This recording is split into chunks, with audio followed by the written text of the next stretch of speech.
कहानी की शुरुआत एक छोटे से गांव से होती है, जहां सूरज की पहली किरणों के साथ नीला आसमान और हरे भरे खेतों की सुंदरता निखर आती है। यहीं पर रहते थे आर्यन और सिया, बचपन के दोस्त जो एक दूसरे को अपनी जान से भी ज्यादा चाहते थे। आर्यन के लिए सिया उसकी दुनिया थी और सिया के लिए आर्यन उसकी खुशियों का खजाना।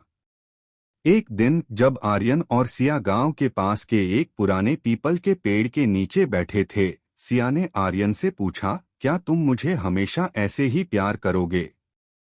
आर्यन ने मुस्कुराते हुए कहा, सिया, मेरा प्यार तुम्हारे लिए अनंत है। ये कभी खत्म नहीं होगा। सिया के चेहरे पर मुस्कान छा गई और दोनों ने उस पल को मन ही मन संजो लिया। यह उन दिनों में से एक था जब उन्हें पता नहीं था कि उनकी जिंदगी एक sad love story in Hindi बनने जा रही है। जैसे जैसे दिन बीतते गए, उनके प्यार की गहराई बढ़ती गई। परंतु हर प्रेम कहानी की तरह उनकी कहानी में भी एक मोड़ आया। आर्यन के पिता ने उसे शहर जाकर पढ़ाई करने का फैसला किया। आर्यन के लिए यह एक कठिन समय था, लेकिन उसने सिया से वादा किया कि वह जल्दी ही लौट आएगा। यह वादा उनके रिश्ते का एक अहम हिस्सा बन गया और सैड लव स्टोरी का आरंभ बन गया। आर्यन के जाने के बाद सिया हर रोज उस पीपल के पेड़ के नीचे बैठकर उसकी राह देखती रही। वह दिन रात बस आर्यन के वापसी का इंतजार करती थी। उसने अपने दिल से कभी भी सैड लव स्टोरी जैसी त्रासदी की कल्पना नहीं की थी। लेकिन हर गुजरते दिन के साथ उसकी आंखों की चमक कम होती जाती थी। शहर में आर्यन ने अपनी पढ़ाई में खुद को व्यक्त कर लिया था, लेकिन उसकी आत्मा का एक हिस्सा गांव में सिया के पास ही था। वह हर रोज उसे पत्र लिखता, लेकिन एक दिन भी जवाब नहीं आता। उसने सोचा कि सिया निराश हो गई है, लेकिन वह नहीं जानता था कि सिया के जीवन में तूफान आने वाला है। यह तूफान उनकी स्टोरी को और भी गहरा बना देगा। गांव में सीता के माता पिता ने उसकी शादी तय कर दी थी। शादी के लिए सिया ने बहुत विरोध किया, लेकिन परिवार के दबाव में आकर अपने प्यार का बलिदान दे दिया। आर्यन को यह खबर बाद में मिली, जब वह गांव लौटने की तैयारी कर रहा था। उसके लिए यह एक साद स्टोरी की तरह थी, जिसे वह कभी लिखना नहीं चाहता था। उसने महसूस किया कि उसकी जिंदगी की सबसे बड़ी खुशी उसे दूर जा रही है।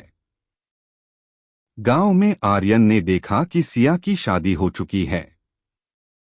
उसने सिया से मिलने की कोशिश की, लेकिन सब व्यर्थ था।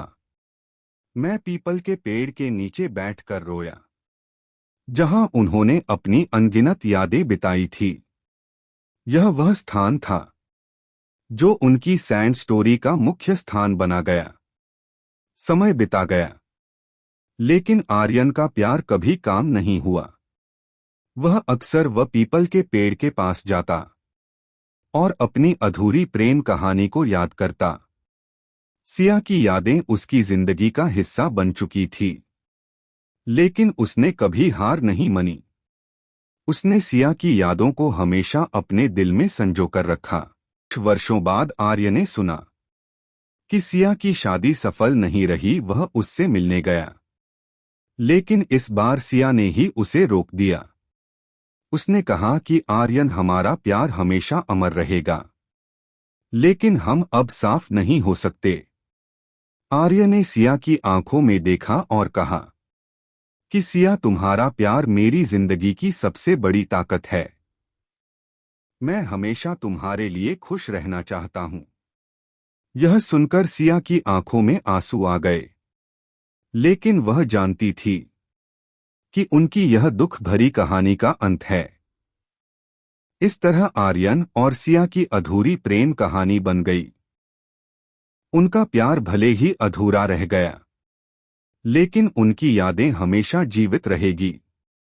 यह कहानी बताती है कि सच्चा प्यार कभी खत्म नहीं हो सकता, भले ही परिस्थितियों कितनी भी कठिन क्यों ना हो।